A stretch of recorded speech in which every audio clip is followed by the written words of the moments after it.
I don't know what I just did. Sorry. Go back. So give me your attention. Here we go. I don't need you typing on your laptop right now because I just need you here. You can put your laptop to the side because we're going to use it for Desmos, and that's it. Whatever those days are, Thursday, Friday, we talked about vertex form. That's where it gives you the vertex, a x minus h squared plus k, so it's got parentheses. This guy does not have parentheses.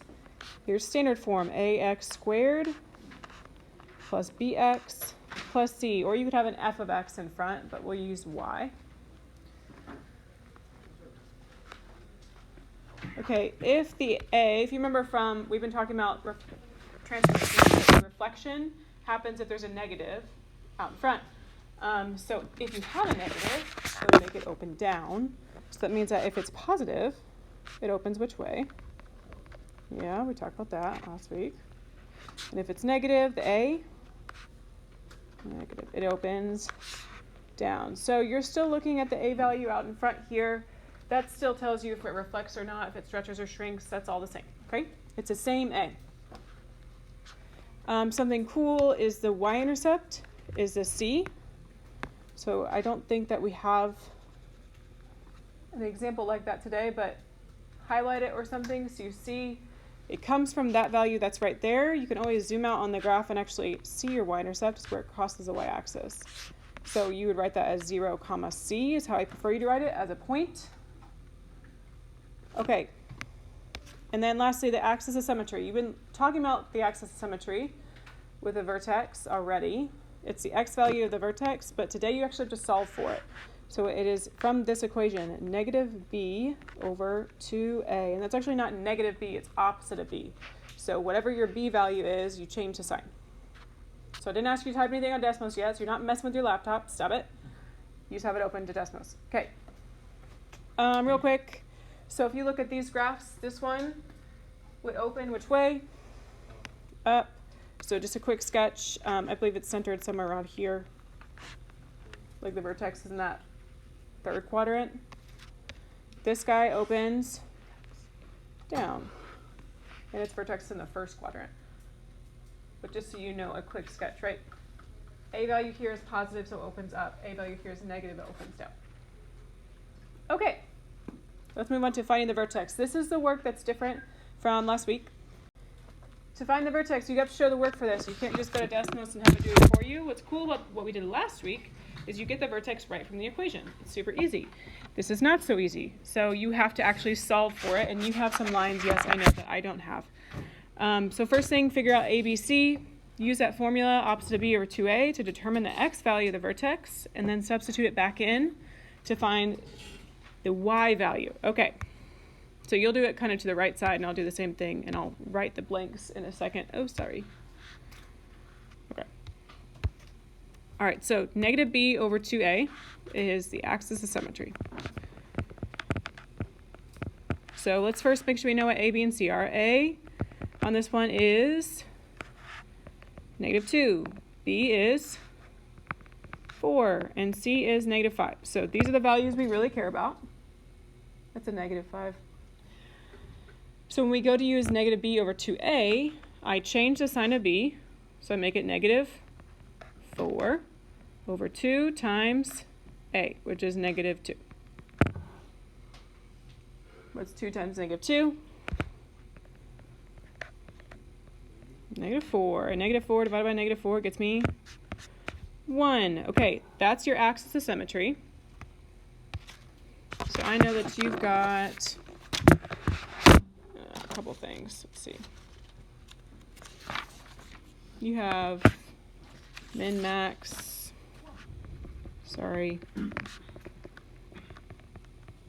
AOS, vertex, and then what? Domain range? Okay.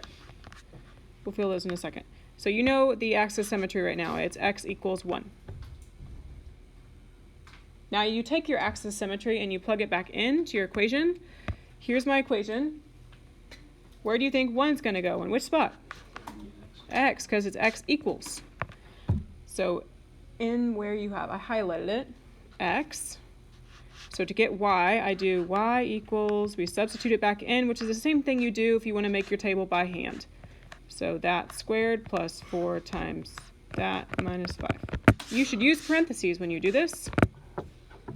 So I'm substituting in the 1 into the x spot. And this is where I need you to use a handheld calculator or use your brain. But don't just have me do it for you, because that is not actually learning it.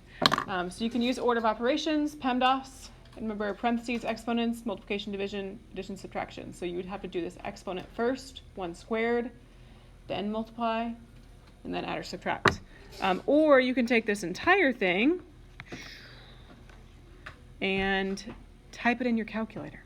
Okay, so Desmos functions as a regular calculator. You could type it in there, or you could type it in your handheld calculator. I'm going to use my brain. So 1 squared is 1. And this is 4 times 1 minus 5. So it is negative 2 plus 4 minus 5. Or 2 minus 5, negative 3. So if you would like to use your brain to do this, by all means, please do. But you can also type it in your calculator. So this is the y value of your vertex. Now you have the whole thing. So for your vertex, you now know it's positive 1, negative 3. Okay, we haven't really drawn a sketch, so we'll do that real quick. The a value is a negative 2. Does it open up or down?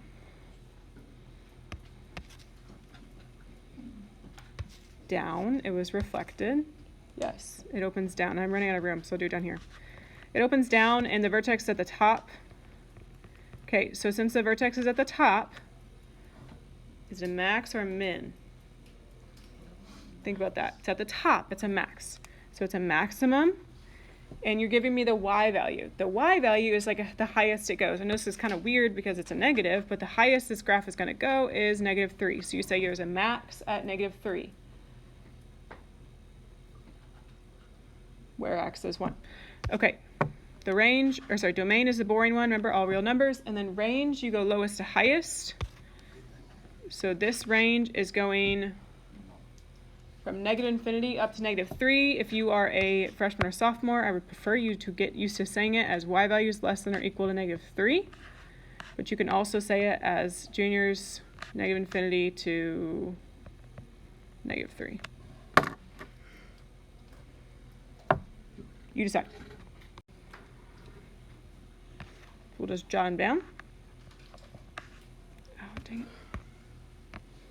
I'm really mad that I didn't get the lines. Okay, there's not a value in front of x squared, so what is it? 1, b is 6, c is 3. So what that means is that your y-intercept, by the way, is 3 on this one. The y-intercept on the number 9 is negative 5. It's the c value. Okay, but enough of that. Let's go ahead and get the axis of symmetry. So negative b over 2a. It is negative 6 over 2 times a, which is 2 times 1. Do your little multiplication on the bottom. Then you get 2. And what's negative 6 divided by 2? Negative 3. There's your x value. There's also your axis of symmetry. So I'll write that down real quick.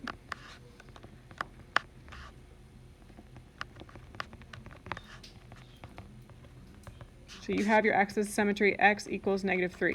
Now take that and plug it back in. Where's it go again? X in parentheses, please, or you're going to have a problem when you go to type it, if you go to type it in a calculator. So it'd be y equals, in parentheses, negative 3 squared, plus 6 times negative 3 plus 3. So I'll fill it in. You have got to use parentheses when you use it in a calculator, otherwise your calculator will correctly do 3 squared first and then multiply by negative 1, which is not what you wanted to do. Because negative 3 squared is positive 9 minus 18 plus 3. If you use a calculator, again, you're typing in this part if you want to do it all at once. Desmos, you can do this easily for you, or your handheld calculator, which if you have one, you should use it. Okay, so that would be what? 9 minus 18, negative 9 plus 3, negative 6. There you go. Do you guys agree? Okay, so your vertex is -3, -6. Look at your A value. It's a +1. Did it get reflected? No. So it opens up. And the vertex is at the bottom. -3, -6. Okay. Domain is your boring part, right? All real numbers. Does it have a max or a min? I forgot to ask that, sorry.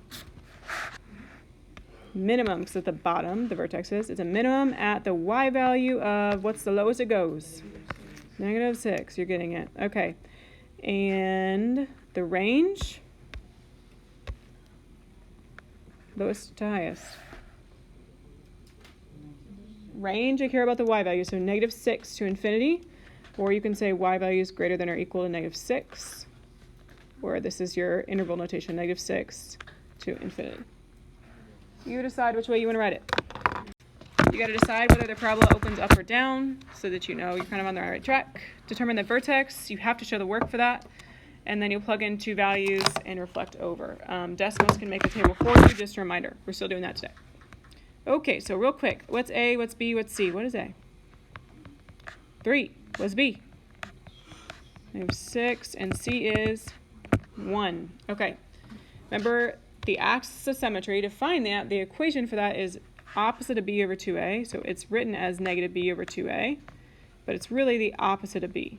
So because I have a -6, you don't put -6. What do you want? +6. That's a B, not a 6. +6 over 2 times 3. So it becomes 6 divided by 6, 1. Ta-da! You take that and you plug it back in. You use parentheses when you do that, otherwise you have disaster. Okay? And because this is in function notation, I'm going to write it as function notation. So it's f of 1 is equal to 3 times 1 squared minus 6 times 1 plus 1. 1, 1. If you have a handheld calculator, you can type that in all at once, or you can use your brain. Because 1 squared is just 1. So this is 3 minus 6 plus 1. What do you get? -2? I think. Okay. Okay, so you know a couple things now. You know the axis of symmetry is x equals 1. You know the vertex is 1, -2, and we'll save the rest for later. Because now we're going to do the easy part, which is to get the table. And remember, Desmos can do that for you. If you like to instead plug in values, that's the exact same thing as what we just did. Ms. Waller only makes her kids plug in 2 values and then reflect over. I just get confused. So I usually just make 5, so I know what's happening. But you only have to have 3, technically. Okay, 1, -2 is your vertex, so I extended the table. It goes in the middle. We did this last week. Remember, you surround it by the values it's surrounded by on a number line. So that would be 2, 3, 0, -1. If you would like to plug in by hand, you would plug in 2 into your equation, just like you did here. Plug in 2, reflect, plug in 3, reflect.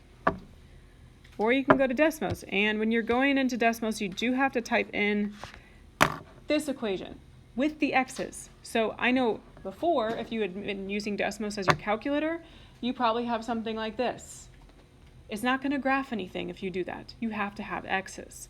So type in that equation, and then you'll see the graph. You should be able to check the vertex by clicking on it, which is nice. And you should be able to get the table. See if you remember how to do that from last week, which is obviously on the other side as well. Unfortunately, this graph goes up to 8. So you can only graph the first 3, or you can go off the grid a little bit, okay? So I'm going to go off the grid a little bit. 1, -2, 0, 1, 2, 1. Oh, it's not that far off. It's like up here. Yeah, okay. Okay, and if you connect them, then you should have a pretty skinny parabola. It did get stretched, which is your A value of 3 does stretch it quite a bit, as you can see. If you just gave me the first 3, that's fine, but make sure it's curved, not a V. Okay, if you have the table and you've graphed it, then you should be able to answer all the other stuff too. Does it have a minimum or a maximum? Yeah, because it opens up the minimum, the vertex at the bottom, so it's a minimum at, what's the lowest y value? -2. So the axis symmetry, I want the x value. The min or max, I want the y value. Domain is boring, all real numbers. The range, you need to think about, I want the y value.